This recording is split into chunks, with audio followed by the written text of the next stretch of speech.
Hey guys, Lightning here, back in another video, and today we are going to do a fun video where I'm going to use duct tape, and yeah.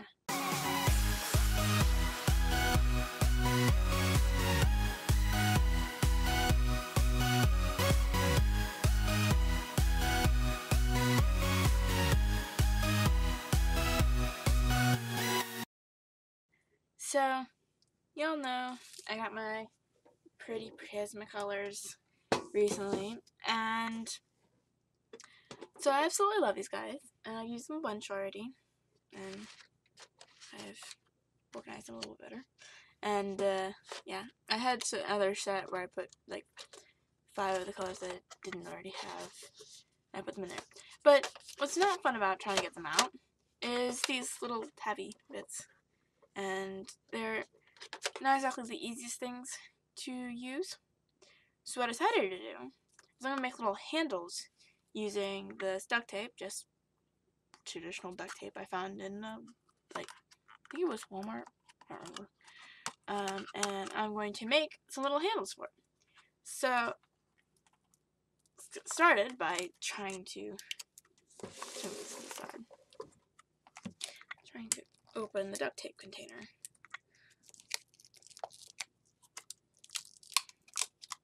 So the thing about duct tape is it likes to stick to each other, no matter which side you put it.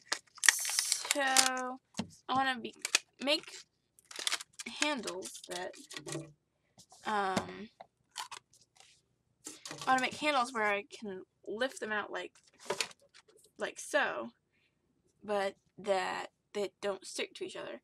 I mean, I could use tabs because it would still make it easier to pick them up. I guess I'm just going to do tabs because that'll be easier to deal with.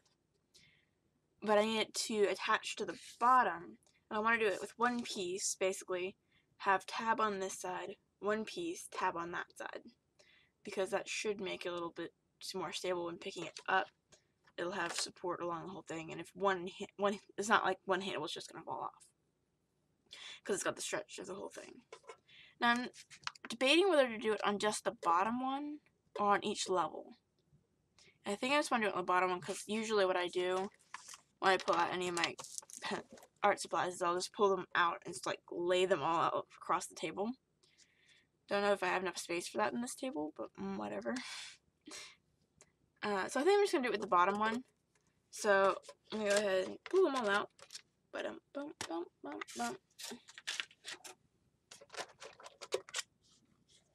But that way it should just make it a lot easier to not have to do this and pull them all out individually. As you can see, I'm already irritated by the fact that I have to pull them all out individually just to make the handles. Okay, so this is the one we're going to be working with. I'm going to put the tin over on the pencils at the side of me. Now, I don't want to have to reorganize them all, but I can if I have to. This was the easiest one to organize because the grays are all like color organization anyway. Yeah, I think I'm going to do that so I don't have to worry about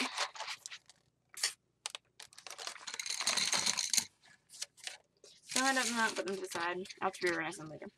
So I have this tray, and it's bumpy on the back, but I think I'm going to have to deal with that.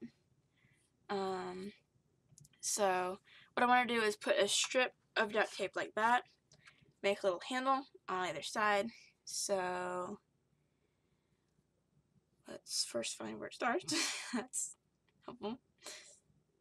But I wanted pretty duct tape, so I went out to get pretty duct tape. I mean, I have like the yucky gray stuff, but I thought this would be nice to be pretty. I do need to make the tabs, and I need to measure using this so that I make the tabs the appropriate size. So my tabs are going to have to, this box is too big for the table. So my tabs are going to have to be at least this long, if not longer. So I want to get at least double that length. And then decide how much longer I want it.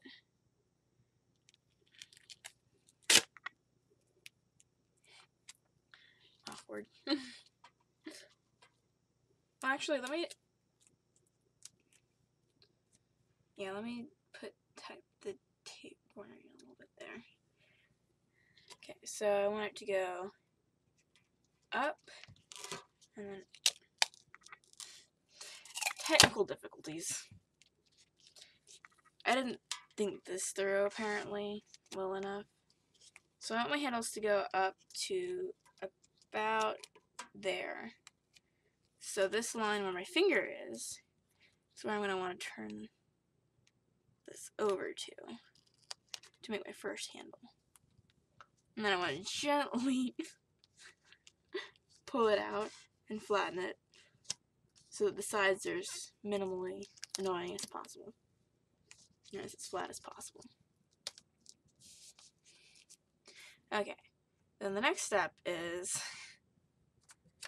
I'm going to have to measure out the length of this back.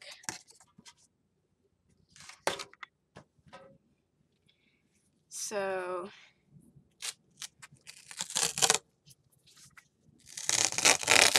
duct tape. I think what I want to do is wrap it up this corner as well. And then, oh, it needs to be in the center. It needs to be going this way anyway. Okay, so I'm going to center it over where the finger bumps are. And then wrap it around the back side. And I want to press it into that groove. I'm going to use the magic of a pencil to do that. Actually, I have this thing. That should be like the right size. And I want to press it down all the way into the groove. Clothespins are amazing. Thank you, clothespin. So that it has the maximum surface area to stick. Okay, now that I've done that, I want to straighten it out as best as possible to come across here. Oh dear. And make it a little longer. And line up nice and neatly with the other side.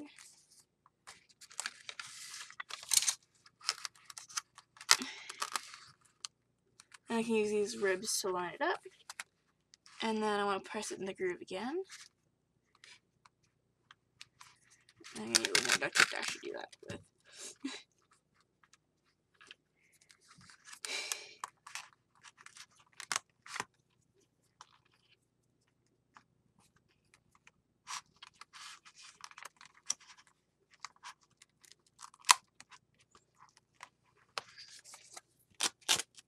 I'm going to make it a little longer.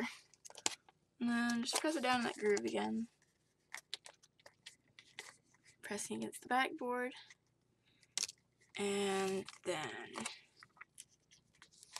back up from there. Now what I need to do for this stage is I need to use my handy dandy. Whoop, that's not the right ruler. What's my other ruler? Don't know where my other is. Oh, that one works. Okay, so I'm going to use a handy dandy ruler and see how long I made this. So about 4 inches.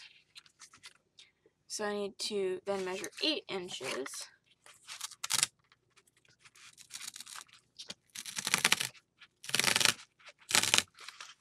Using my handy dandy measuring tape again. Oh, my ruler. It's a ruler. Get it right, lady. Get it right. It's a ruler. And guess I'm gonna have to use my fingers. So at a little bit past 8, because I'm using my fingers and tears tend to be rougher, I'm going to do that. Fold up my regular roll, and then I put a little extra on there so I could do what I did on the other side, which is I made a little tab by rolling it over like that, and then it needs to go up the side there, and I need to fold it in half. Oh, eat. Nope. Ah, dang it. No. as usual, duct tape's being a butt. And it's sticking to itself.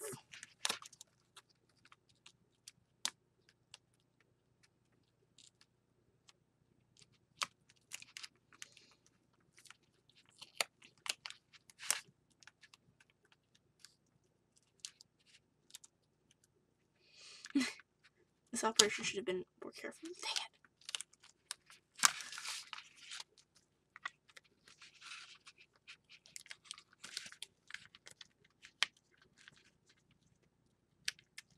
And this is why I did the tab, so that I can just unfold it from the beginning.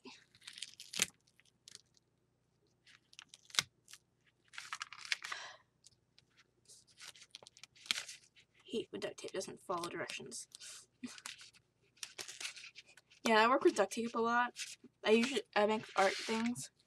I made flowers and all kinds of stuff. I've made, yeah, anything. I've made lots of different things duct tape related, including a little, not a folder for my pencils. So let's see if I can do this more effectively.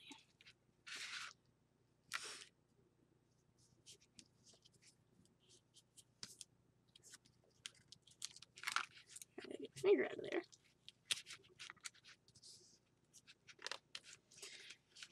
And as you can see, because I messed up, it's folded in on the sides a little bit. But I think what I want to do is I want to make a little tab in here. So I'm going to cut, well, tear, I guess, a little tab about so big for each side so that I can't undo it again since I've done it well enough here. So what I want to do is like overlap it a little bit here and then put it in there and make sure all the grooves are showing. But basically, that should tighten it down and make it stand up. And what I'm going to do in the back, I'm going to do something special for the back of each one. Oh, there's my duct tape. Looks beside yourself for something that's in front of you. Yep, it's about my life right now. That and my microphone is being a butt and not working, so I have to use a different microphone program. It's like, really, computer? You couldn't do it all in one. Doop, doop, doop, doop, doop.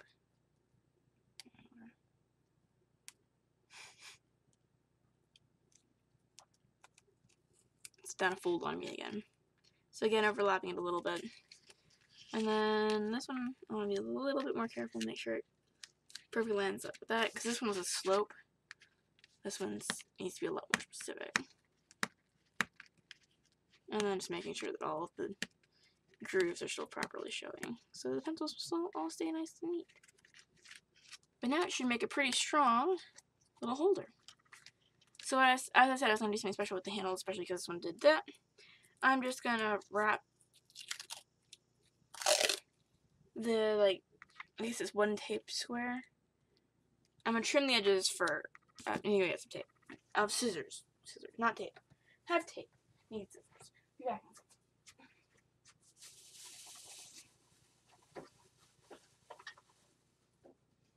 Put my scissors over in a different location today.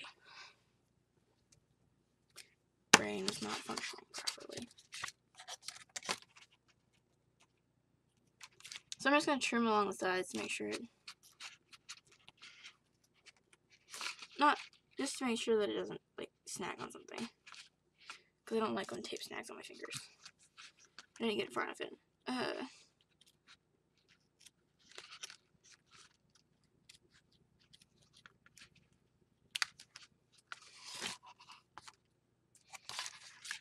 And then the other side.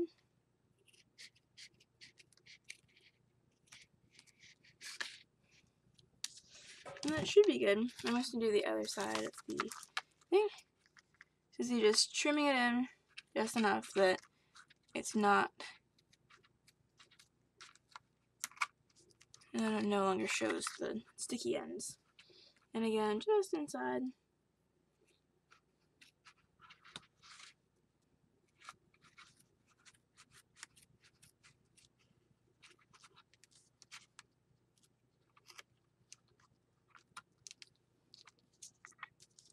And then throw my trash away. And there we have it. I think that looks good. I'm not going to do the tape thing if that ended up good enough as it is. Just smoothing down, making sure that these are all nice and smooth. And yeah, time to put pencils back in and see how it works. So while I have my pencils out, or at least the grays and the reds,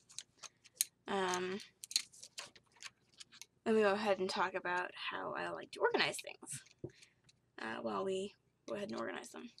So obviously, for the coloreds, it's pretty easy. I just do it by shade for the most part.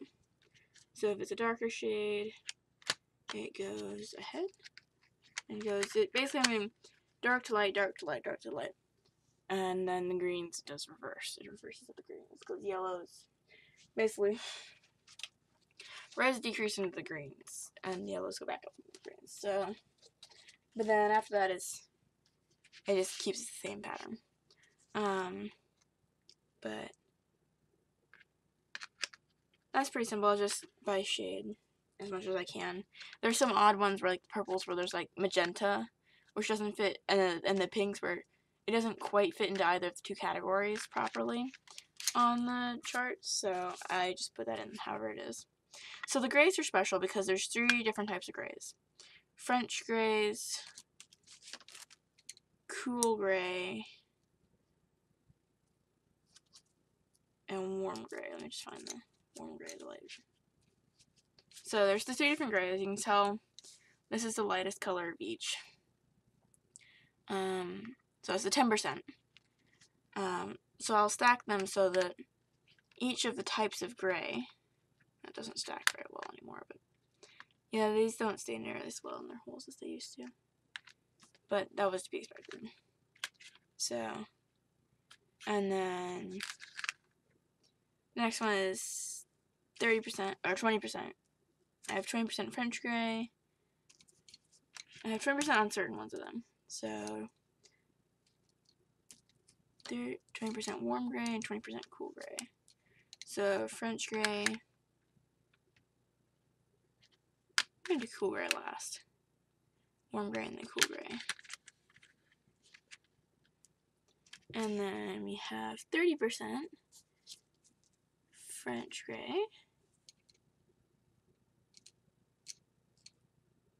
Cool gray. And warm gray. So warm gray goes there. French gray and cool gray.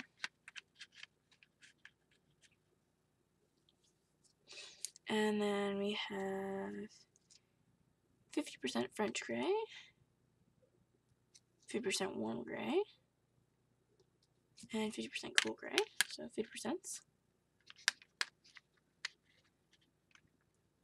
And I believe the last one is 70% on certain ones, because French gray goes, okay, French gray goes up to 90%, so I need to scoot these over one.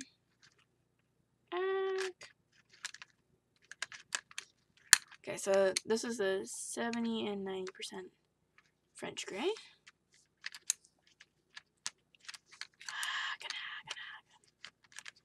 They don't like sticking on them. Probably shouldn't have done this on the grays. And then cool gray and warm gray go to 90%, so 7% cool gray, 90% warm gray, and 90% cool gray. And that should, oh, I put the warm gray in the cool gray spot. Oops. There's the 70% cool gray and 70% warm gray. So I'll have 30 to 70, or 10 to 70%. So, yep. Looks like it works nicely. Now let's try lowering it in. So I'm going to properly reverse stack all the rest of these on. So I do it by color, so it's all entirely done by color. So each stack will go red to green to blue to purple, purpley pink, and brown, gray, and whites. So let's get our container and have them all nice and neatly stacked. Lift and place. And as you can see, they now lift out fairly nicely. Yay, success. And now I can put the tabs down and put the lid on. And voila, I now have a nice set of Prismacolors. That's fantastic. That worked out really nice. So, I'm just going to bring that back. So, if you'd like to see more duct tape or Prismacolors, leave me comments down below what kinds of things you'd like me to see me do. And, yeah. So, I hope you enjoyed the video. And let me just open it up. So, I hope you enjoyed the video. If you'd like to see more videos, check out the links down below. Or my channel. And if you want to see more like this, leave a like and subscribe. Thanks for watching. Have a nice day. Goodbye.